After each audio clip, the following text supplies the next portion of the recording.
Appalachian Wellness for a new tomorrow and a new you. I'm Raymond Owenbrink, President and owner of Appalachian Wellness.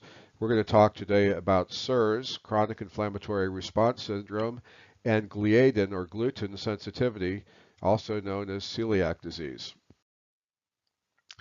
Since CIRS induces and causes autoimmunity with the immune system reacting against a self, gliadin, a protein found in different grains, gliadin sensitivity evolves in about half of children and about a third of adults with CIRS.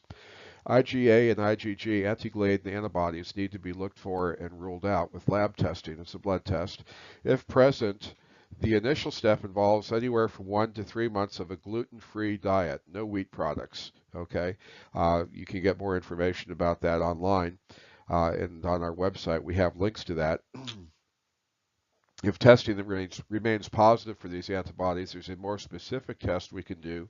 It's a little bit more expensive, called a tissue transglutaminase enzyme test, and we could do that after a period of abstinence from gliadin. If the patient starts getting worse again, then we would do that next test. Positive results of that next test usually require a lifetime avoidance of wheat proteins, but that's usually the exception, not the rule. And again, here are some resources for the gluten gliadin diet restrictions, and you can click on these links online. All this information in the slideshow and video is also present in an article that I wrote, and you can just click on the links there and get the information. If GI symptoms return after the period of gluten abstinence, it may be worth the lifelong avoidance of gluten. And these are not going to just be GI symptoms too. This is going to worsen the CIRS completely, so it'll affect basically every organ system. You don't want to screw around with this.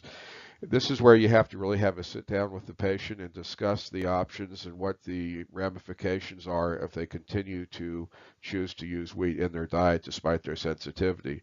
They're not going to really get completely better with the CIRS.